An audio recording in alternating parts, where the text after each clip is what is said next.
So I had to stop the recording there for a minute because I did not notice there was a train going by. I'll do my best to try to make sure that that doesn't happen in the future. I mean, you're definitely gonna be able to hear it, so I probably won't be able to edit that out. I do live about 100 feet from the train tracks, so I'm gonna try to stay on it and make sure that when I hear a train coming, I stop the recording from now on. So hopefully that won't happen again. But let's go ahead and get this going. All right. So the very first thing that most people should do when they very first beginning is to go ahead and hit U and bring up the information tab. Now this is what I saw earlier in someone else's Let's Play that I definitely want to show. This is probably my favorite thing so far that I've seen that they've changed, and it breaks everything down into categories. So you have your citizens in the first one, and then all of your tame animals, and then other things. So creatures that are hostile towards you. And then that's nice. You're still young. Cool. So this is going to bring up people who are missing and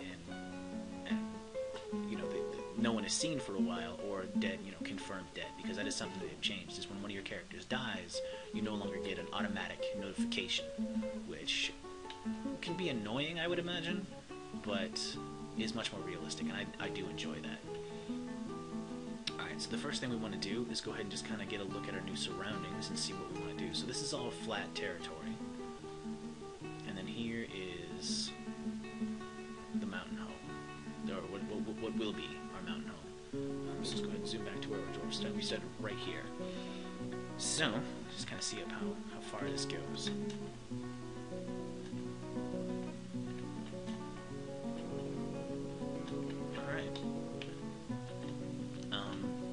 So while I kind of get a basic design going in my fortress, I'm probably going to stop the video for a little bit. I mean, you all can let me know in the future if you want me to actually show you as I'm designing stuff, but I mean, that tends to be a little tedious. The one thing I will show you real quick, before I cut it out, I'm probably going to put, let me see. Where do I want my entrance to be? Please let that be hematite. Yes! Awesome. Now I kind of regret not having any flux stone, but iron is pretty good by itself, so we don't have to rely on any garbage like copper or anything like that. Alright. What is this? Casserite. I don't remember what casserite is.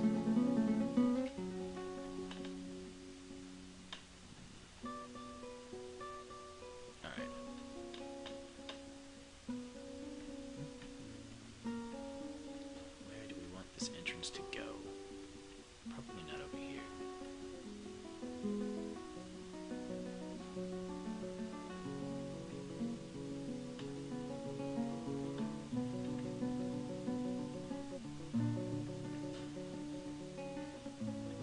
Okay.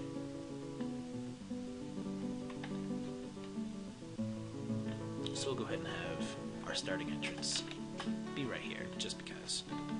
So the very first thing I like to do is I like to dig down about 10 or so levels, just to kind of see. We are pretty high up, we're in the 140, so the chances of us hitting a cavern are very... If I hit a cavern this high up, I'm going to be very upset. But really I just kind of do this to kind of give myself an idea as to where I want to start and what kind of stone there's going to be in the coming area. So like I said, I dig down about 10 levels. We'll also go ahead and get a wood stockpile going. Get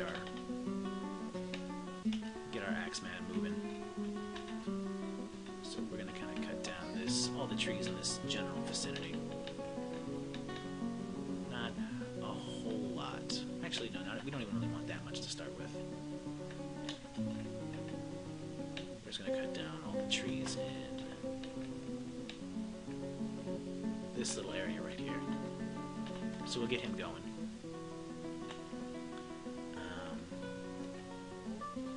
Yeah, I do not have any compatible hauling creatures. Like, let's see, my pets and livestock. Like, see, I have like a yak cow and a water buffalo, so I won't be able to breed those to get more, which is unfortunate. Sometimes you'll start with 2 creatures that are of the same species, which is nice, but not this time apparently.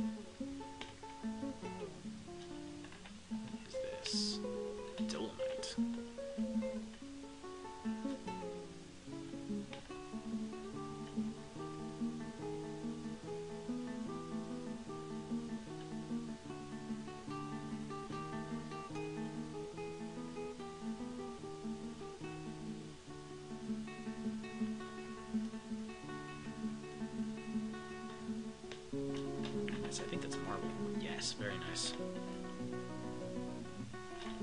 This is mica and more marble, I believe.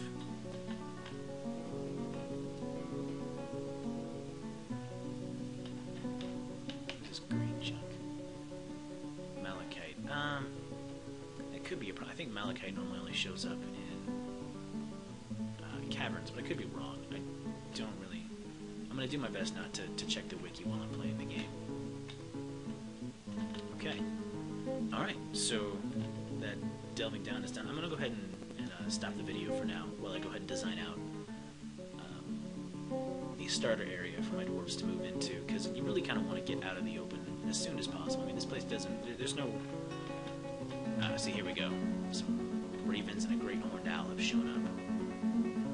Let's go ahead and great horned owl. So nothing really too serious, but we don't really want to mess with it. So we want to try to get underground as soon as possible.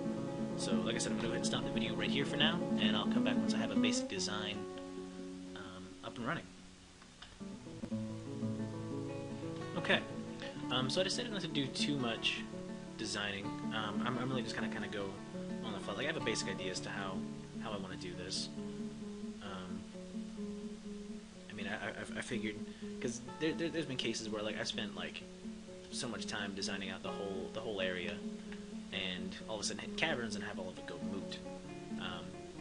So at the layer I'm at, the 148, I do doubt I'm going to hit caverns, because you tend to hit the first cavern at around the 130, 125, somewhere around that area. And we're not going down nearly that low yet. So what I've kind of done here so far is this area right here is going to be my farm, and this area is going to be my starting embark area, but will eventually be turned into my starting aquifer, where I'm going to divert some water from this area in case it freezes. Now, it really shouldn't freeze because it is kind of a warm climate. We're going to go ahead and unpause it and let the guys work while I'm talking.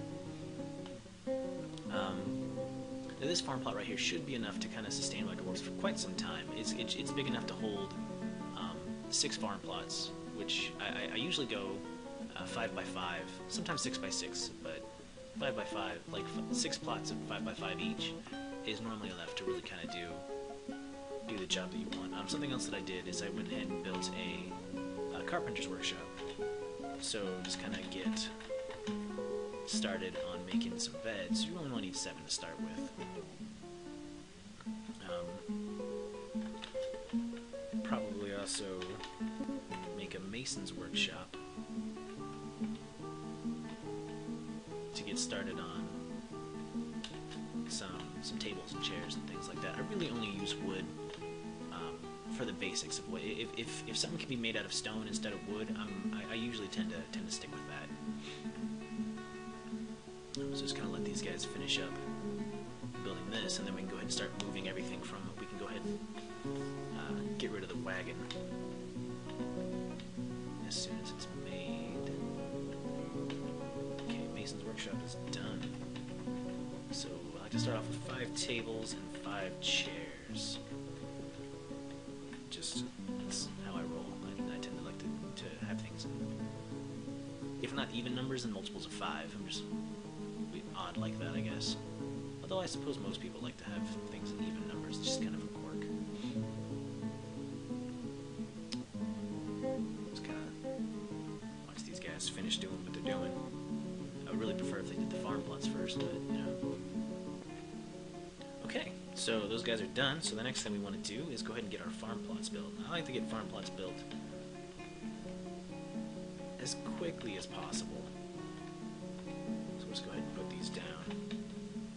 Like I said, 6 plots at 5 by 5 is how I like to do it.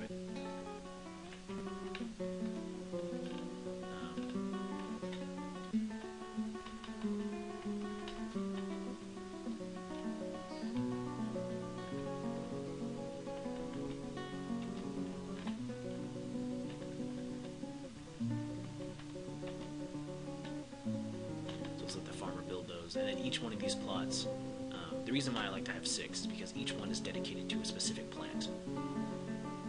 And so it kind of makes it easy. The way I used to play was I would only build like 4, I think. Yeah, I think I only built 4, and then each one was dedicated to, like, I had some kind of convoluted way of mixing it up and making sure that all the plants were grown, but that's just kind of frustrating to make sure that each one is done exactly right. So, not going to do it. Well, I don't do it anymore. I haven't done it for a long time, actually. Oh, right, he's storing them either in the work. I think they're storing them in the wagon, to be honest. So let's go ahead and get these beds built. A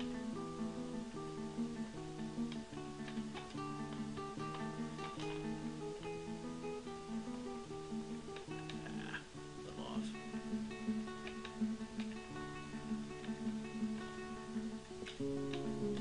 So once that's built, then go ahead and set up a general dormitory. Oh, you know what? I am not doing my job. Because what needs to happen is, while this is all being done, I need to have my miners mining out the whole area. So this is going to be where my industry is. So I tend to make these big enough to each one should be big enough to hold 2 workshops, and then right underneath of it is going to be my general stockpile. And then farther down, like right around level 10, is where I'm going to have my general living conditions, and then probably underneath that,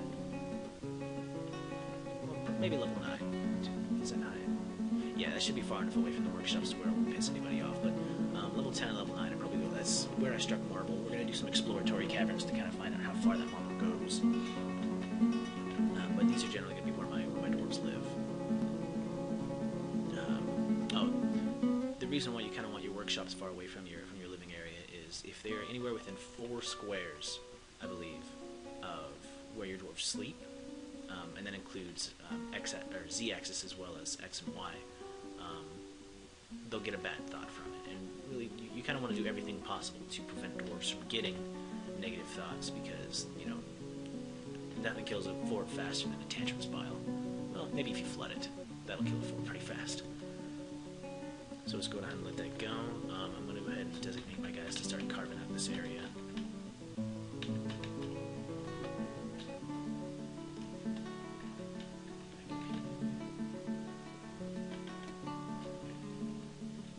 So we'll go ahead and set up a general stockpile.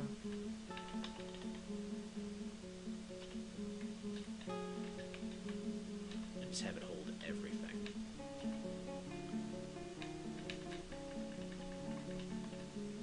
That way they should move everything from the wagon down here, and then just to kind of incentivize them, we're going to go ahead and destroy the wagon.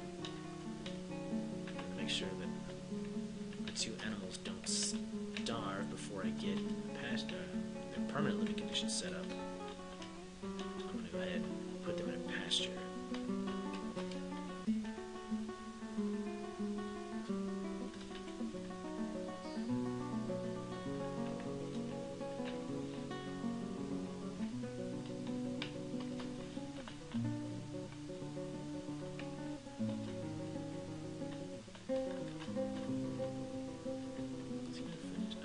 Don't have those loaded yet.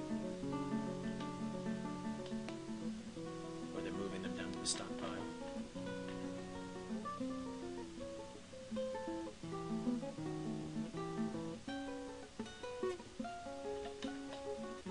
Yeah, a lot of hematite.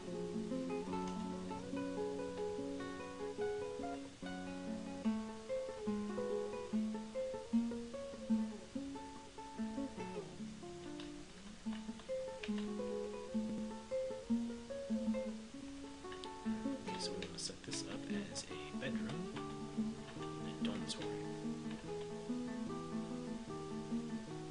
While that's going on, we're going to go ahead and designate all of these trees to be cut down, because we want quite a bit.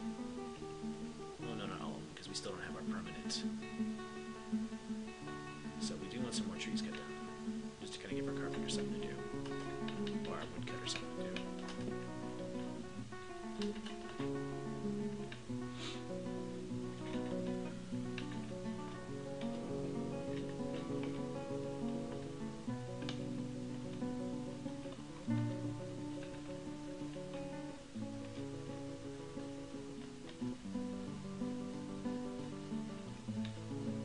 So I'd really like for my farmer to hurry up and build the rest of these plots, so because as soon as they're done, then I can have them start planting things. Probably not with these guys, but one of the things that I like to do is maybe not the first migrant wave, but probably the second. I mean, I'll start looking by the first, but I like to try to find a suitable Baron candidate as soon as possible. Because not only does the Baron's not really supposed to do anything, and I don't know if they fixed that with this update, but really you don't want a Baron who's going to be making outrageous demands for things that you cannot make.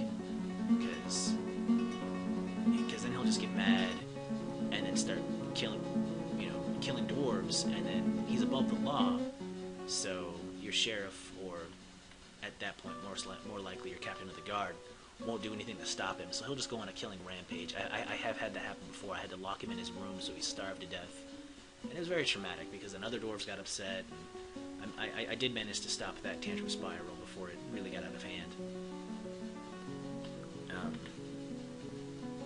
But yeah, so you really kind of want a dwarf who likes simple things to get.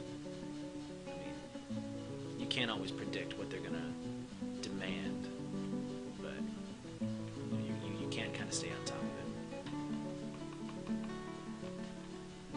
it. Something else I want to do real quick is make some hatch covers so we can get these covered as quickly as possible.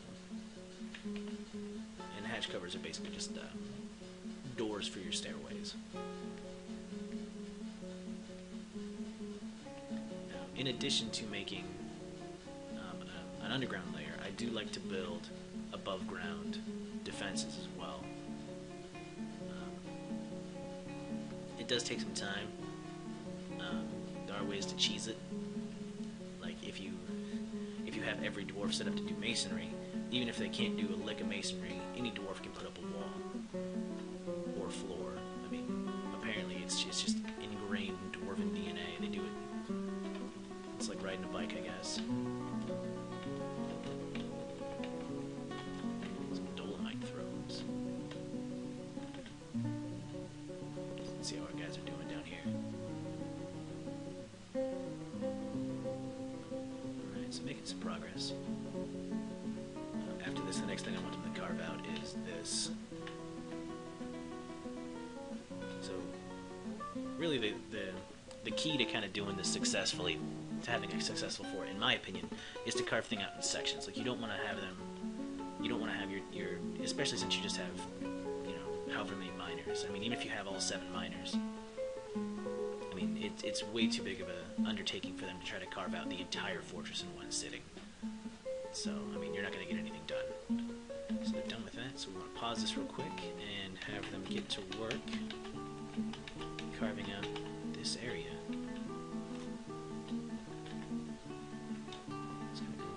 Let me go ahead and set up my hotkeys.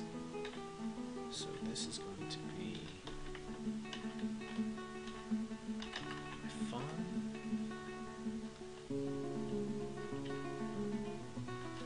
This is going to be a factory.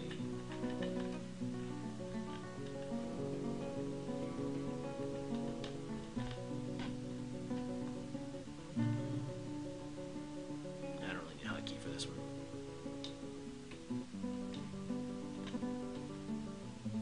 Oh, also, we're going to want to remove this stockpile. I'm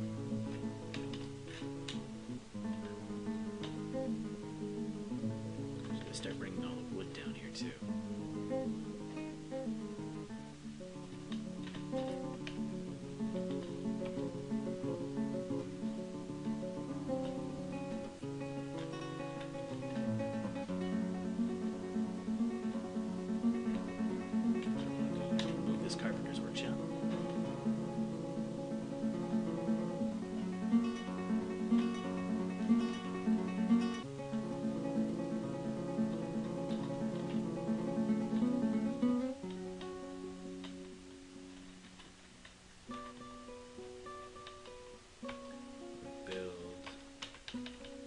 Shops. I like to double up on some of the more important workshops. Like mason shops, I tend to have at least 2 in the beginning.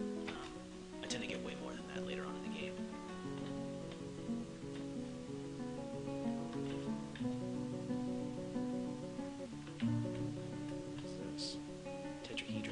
nice. I think that's steel as well. Oh no, it's copper and silver. So alright. Copper is useful. We're probably not going to be using it to make... I mean, we'll probably use it to make armor and weapons and stuff, but nothing that our dwarves are actually going to wear because we do have access to iron, which is nice.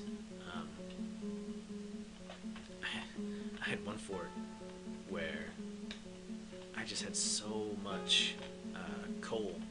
It was ridiculous. I mean, there was even no need to hit magma at all, pretty much. At least not for a long, long time, because I had so much coal I didn't even really know what to do with it. And as I was digging down, I managed to open up a cavern. If you don't really know what, not a cavern so much, but I dug down so deep that I unleashed something terrible in the world. And if you don't know what I'm talking about, I'm not going to spoil it for you. But I mean, it was bad. I had to abandon that fortress immediately because my computer is so old that the processor could not keep up. Everything slowed down to a crawl. It was bad. So I'm kind of let this chug along. I'm probably going to go ahead and cut it here while we wait for these guys to finish. So I'll be back in a bit.